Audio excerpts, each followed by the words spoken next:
میں نے اسی دوران میں تھوڑی سی بات کر لیتے ہیں کہ الحمدللہ میرے پیر و مرشد نے اپنی حیات طیبہ مبارکہ میں بہت عرصے پہلے مجھے خواب میں دکھایا تھا کہ میں نے دیکھا کہ جنت میں محل ہے اور میں اس میں داخل ہو گیا. جب اندر داخل ہو گیا تو دروازہ کھلا ہوا تھا. میرے پیر و مرشد اندر سے تشریف لائے تو اندر ہی تھے. اس سے مصافحہ کیا اور کہنے آپ کیسے اندر آ گئے؟ بڑا حیرانگی کا اظہار کیا انہوں نے. ان کا بس وہ دروازہ کھلا ہوا تو میں اندر آ گیا. تو ان کا جسے منع نہیں کیا, نہیں کوئی تھا نہیں وہاں پر نا. کہنے لگے کہ آپ کو پتہ ہے یہ کس کا محل ہے؟ تو کہنے لگے یہ کنیز فاطمہ کا محل ہے. اور کنیز فاطمہ میری ہمشیرہ ہے ماشاء اللہ اور ان کی زوجہ.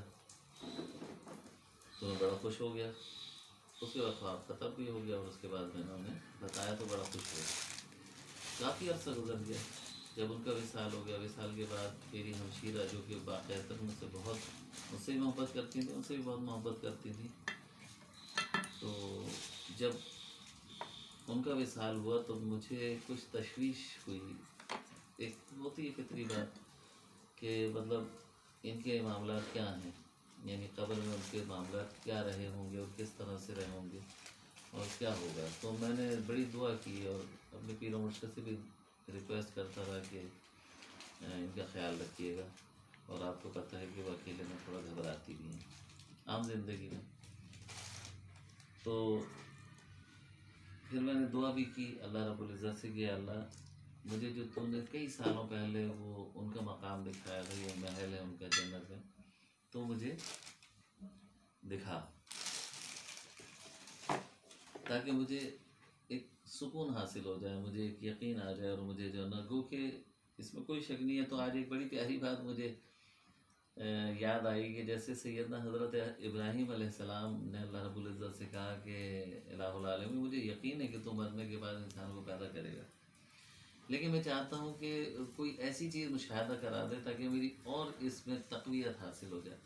تو اللہ رب العزت نے قرآن پاک میں آپ نے پڑھا ہے الحمدللہ کہ 4 مختلف پرندے لے کے ان کو کہا کہ کاٹ دو اچھی طرح سے, ان کی سر اپنے پاس رکھ لو اور انہیں مختلف پہاڑوں پہ رکھ دو, اور پھر کہنا کہ اللہ کے حکم سے سب واپس آ جاؤ اور زندہ ہو جاؤ. تو آپ نے دیکھا کہ وہ تمام جہاں انہوں نے ان کے کٹے ہوئے گوشت کے پیسز رکھے تھے تو وہ سب جڑے اور دوڑتے ہوئے آئے اور اپنی اپنی گردنوں کے ساتھ فٹ ہو گئے اور کھڑے ہو گئے. تو آپ اس یقین کے اور تقویت والے مقام پہ پہنچے. گو کہ اللہ رب العزت کے نیک بندے, ان کی نسبتیں اور ان کا ساتھ بہت کافی ہوا کرتا ہے. تو میرے پیر و مرشد ولی کامل تھے اور بہت بڑا ان کا مقام تھا اور ایک راز تھا جو کہ اپنے ساتھ وہ لے گئے.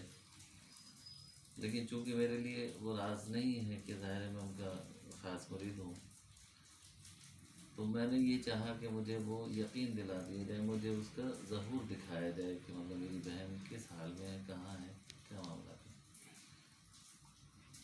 تو چونکہ میرا بھانجا انوار وہ بھی اس نے تذکرہ کیا کل صحیح سویا میں, دوپہر اس نے مجھے بتایا کہ میں نے دیکھا کہ زندگی میں پہلی دفعہ اس کی طبیعت اتنی بار بگڑی ہے, یعنی وہ اس کے اندر ایک عجیب کیفیت پیدا ہوتی ہے جو کہ اس کو سب جانے وجدانی کیفیت ہوتی ہے کہ ذکر سے اور نعت خوانی کی محفل میں سارے معاملات میں. تو بہت زیادہ اس کی طبیعت ایسی ہو رہی تھی, اس کی آوازیں بہت نکل رہی تھی اللہ اللہ کر کے. تو پھر اس نے مجھے بتایا کہ میں نے رات میں جب یہ سوچا کہ مجھے بھی فکر تھی کہ میری خالہ کے ساتھ کیا معاملات ہیں, تو کہنے رات میں خواب میں نے دیکھا کہ مجھے ان کی قبر کے اندر جانے کا موقع مل گیا. ان کی قبر کے اندر میں گیا تو میں نے دیکھا کہ مشرق سے مغرب تک تا حد نگاہ دور تک جگہ ہی جگہ ہے, کشادگی ہے. اور یعنی میری بہن, ان کی خالہ, میرے پیر و مرشد کی زوجہ, میری روحانی ماں, دودھیا انداز میں ایک خوبصورت سا حیولے میں ان کی روح موجود ہے, دودھیا انداز میں. اور وہ اس میں اللہ ذات کے نور کو دیکھ رہی ہیں اور اس میں مستغرق ہیں اور وہ نور کہاں سے آ رہا ہے؟ وہ میرے پیر و مرشد کی مزار مبارک کے اندر سے نکل رہا ہے اور ایسے اوپر سے ہوتا ہوا ان کی قبر کے اندر جا رہا ہے، اور اس کے اندر وہ اس کو دیکھ رہی ہیں، مستغرق ہیں۔ اور کہا اس نے کہ مجھے کہا گیا کہ اب یہ اس میں اللہ ذات کے نور کو دیکھتی رہیں گی تا وقت کہ قیامت قائم ہوگی، اور جب سور پھونکا جائے گا تو اس وقت ان کا یہ تسلسل ٹوٹے گا اور یہ اپنے اس میں آئیں گے۔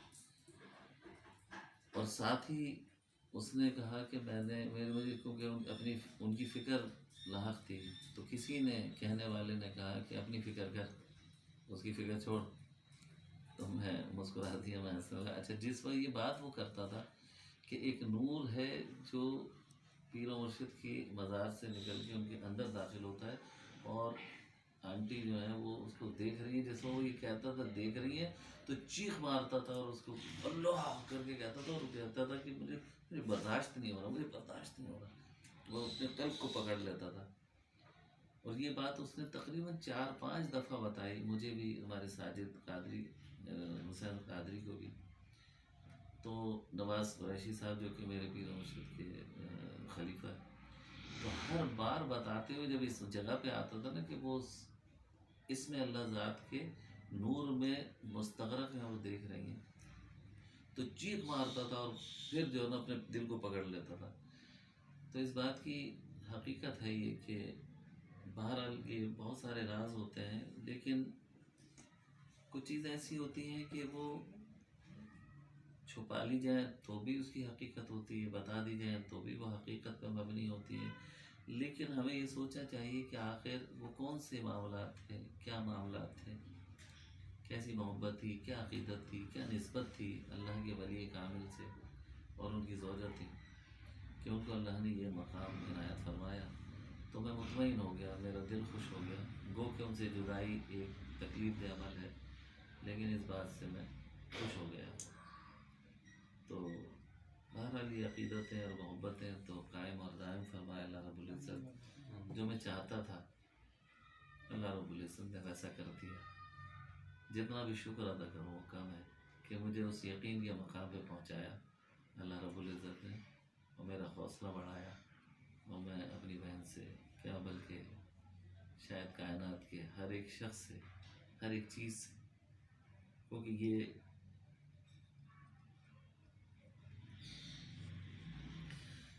کائنات میں جتنی بھی مخلوق ہے وہ اللہ رب العزت کا کنبہ ہے۔ جب ہم اللہ رب العزت سے محبت کرنے کا دعویٰ کرتے ہیں تو ہمیں اس کے کنبے سے بھی محبت کرنی پڑے گی۔ کیا نیک، کیا بد، کیا اچھا، کیا برا، اس میں کوئی شائبہ نہیں ہے کہ میرے پیارے آقا علیہ الصلوۃ والسلام بھی جب کوئی غیر مسلم ایمان لائے بغیر مر جاتا تھا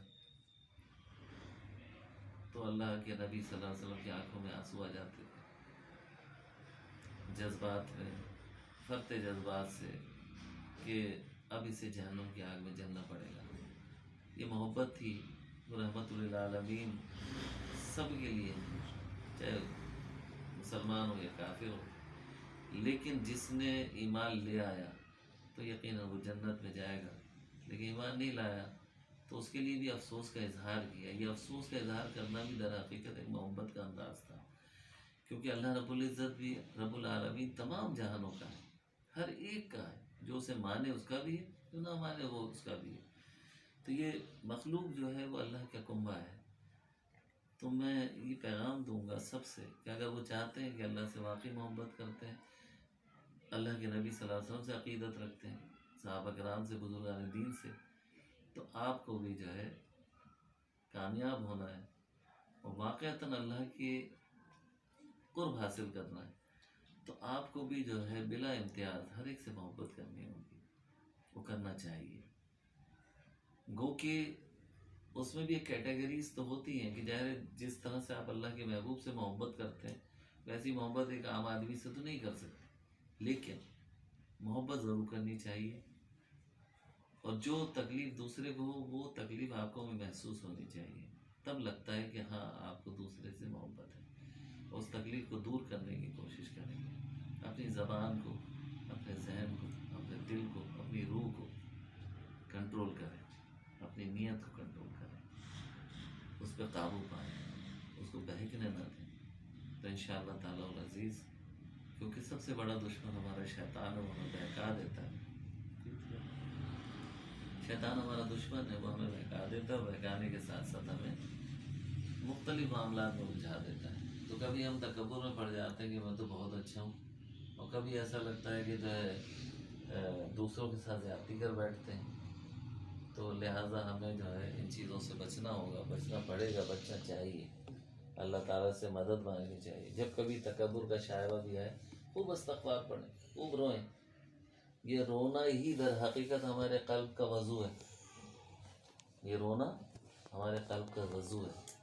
تو بار بار اس رونے سے وضو کریں اور اپنے آپ کو پاک کرتے رہیں، اور اپنے رب سے ملنے کی جسے امید ہو، یقین ہو، اپنے رب سے ملنے کی آرزو ہو یا شوق ہو، تو پھر اللہ کی مخلوق کے ساتھ حسن سلوک کرنا پڑے گا. اللہ رب العزت ویسی محبت کرنے لگے گا، اپنا قرب عطا کر دے گا. وآخر دعوانا ان الحمد للہ رب العالمین.